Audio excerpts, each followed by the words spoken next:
You didn't miss anything. It's a different day. But I still wanted you to have our guest speaker.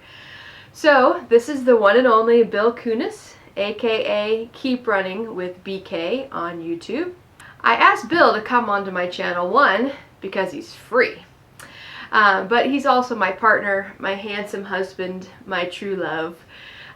He's my tech support, my business support, and of course my emotional support. Bill, please tell us a little bit about your background. Sure. So I have a computer science degree, and I have a business background and a project management background. So essentially what that means is I have a business sense and I know how to use a computer to solve large complex problems such as what we're here to talk about today. I'm complex. I don't know if the problem is complex, but it could be if you have a really big store.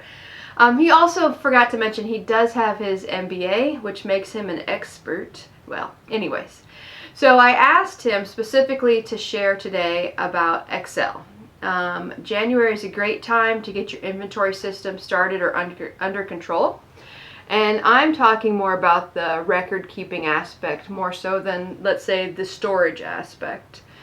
It's good to know what you are spending on an item, what you're selling, and what the different platforms are as far as what percentage they're taking from you. It helps you understand about pricing and how much of an offer you can send or accept. It shows you shipping costs and if you made any money off of shipping. So he's going to share his screen and give you a little rundown of how I use it and how he may use it when it comes to taxes. Take it away, Bill. All right, great.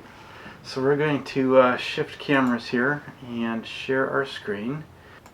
All right, so what I'm bringing up here is basically a blank Excel spreadsheet. If you don't have Excel, I think you could probably use Google Sheets and accomplish the same thing.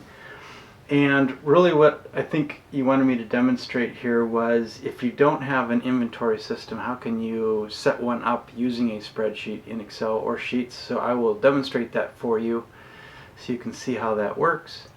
And I think this is a great way to get started. One, if you don't have anything, or if you're fairly new and getting started, or fairly small, you don't have the resources to buy, say, an off-the-shelf inventory package. Now, if you're big and complex, you have the money, and you have the money and resources to do that, that's probably not a bad thing to check out. I'm not versed in what those offerings are, but it is something to research. But to get started, you can use a spreadsheet like this, or you can just use a notebook, pen and paper, and accomplish the same thing. But this is way easier than a notebook and piece of paper, and that's why I asked him to set up an Excel spreadsheet, because I would have to be flipping through the paper countlessly, and this just makes it easier. Bill also, if you wanted to type while I was doing that, sure. Bill also does our taxes, so it's an easy format for him to look up.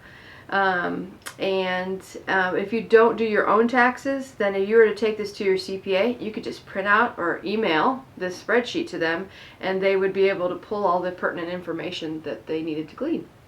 She gives me a lot of credit there. I don't know that this format in and of itself is ready for tax, but would have all the information you need to do your taxes. There you go. Just to be clear, I'm not a tax expert. I'm not a CPA. I just happen to do our taxes. So. That's right. So with that, we're not professionals here. Right. We're just two people in love and two people trying to make ends meet. Okay. With a spreadsheet. So okay. All right. So the first thing you might do is you might say, I need to get in the cell here. All right. So. Okay, so for this we're actually not going to use Excel. You could use Excel. We're going to use Google Sheets, and so real basic stuff you can capture in here. Maybe what store you purchased a particular item. You'll have your item here. You'll capture perhaps the cost, so what you paid for it. What you sold it for. If there were any fees. Perhaps you want to capture your shipping, their shipping. You can title these columns whatever you want, whatever makes sense to you. But the idea here is, you go out and you're doing your sourcing, and you say you bring home a bag or a box full of items. Treasures. Yeah, treasures. It's helpful, I think, and we found it useful for you to capture where you got it. so that you kind of see if there's certain places that just seem to have the things that really work for you. You have that information available to you, and now you move from just trying to capture information for tax purposes, which is required. Now you have information that's actually informing your business and helping you to understand your business, and then ultimately, if you can use this type of information to drive profitability, then you're thriving as a business. So that's one of the reasons why you kind of want to set something like this up. So, the other thing you can do then here is, we'll come back to this next column, is I would suggest capturing something like date bought and then date sold, just so that you have that information, and then you can use filtering things like that to start to put together some real basic financials. What did I buy in a given month? How much did I sell in a given month? And then what we can do in this column here that we skipped, we can say, okay, what was our profit margin, right? Real basic stuff. Which I love. I love to see the percentage. If I bought something for 5 cents and I sold it for $50, hasn't happened, but $30, that percentage of profit, I love to see 2,000% profit. But it's just a great way to see if I'm really making any money off of anything.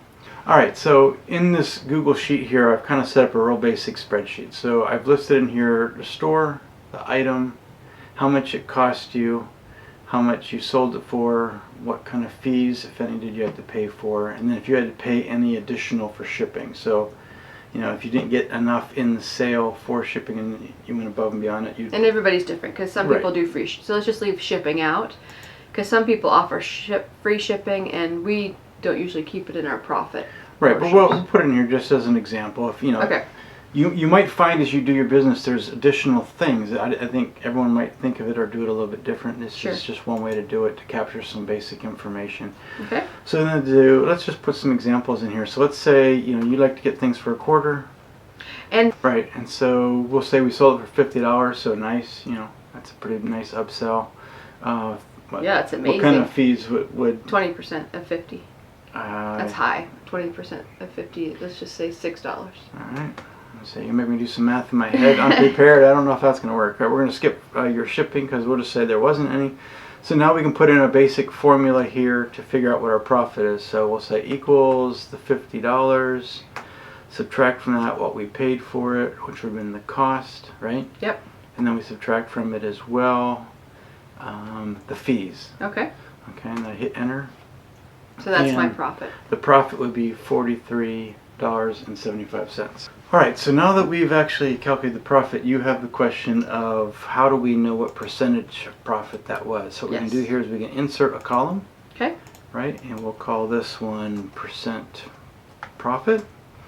And then what we do is we take our net sale, or our profit, right? We divide, got ahead of myself. I need an equal sign so that I won't do that. That divided by what it cost us. Okay. Okay. And we get a percentage. I think fees should probably be captured in that. Yes, I think we're doing it for purposes. We weren't figuring it all out right now. So, the whole point of having a profit percentage is so you can see how well you're flipping things. Now he'll probably fix it. But I think it's a good indicator for me visually, because great, profit's $43.75, but there you go, that looks better, 700%. It helps me visually, because I'm not a math person, understand, oh, am I flipping this 100%? I'm flipping it 700%. So that's a really good return on investment rate and everything. So it says, oh yes, this, wherever I purchased this 25-cent item from, and I'm able to get $50, I should continue looking at those kind of items. So it helps narrow your focus when you're shopping, because you can spend 25 cents on something and make turn it around for $1, but is it worth your time and effort? So as far as the formula Bill came up with, I think that's a standard Excel learning something. Sure. See, that's technical, learning something. But I do know that Khan Academy Online, you can learn about how to make Excel spreadsheets. If you have any questions about Excel, just put some questions in the comments, and I'll have my handy dandy sidekick answer them later at some point. But also the library. I know I took many years, and apparently it didn't stick. An Excel spreadsheet an Excel spreadsheet workshop at the library, and it was free. So, anything else you want to add? No, I think some of the things just to keep in mind, I think that we've talked about, I think it's really important that when you do sourcing, that you in a very short period of time after that, you make sure you update the spreadsheet with your inventory. That's really important to understand how much expense that you're incurring as a business. Right. And you're capturing it right away rather than having it pile up in the basement, pile up in the garage. Hey, when is this? Pile up in the back of your car, and it stays there for an extended period of time, but it never makes it into your inventory sheet. I feel personally attacked. No, that's really not the intention. But I think it's just a really important business practice to get into. Absolutely. Is that you get in the habit of updating your inventory.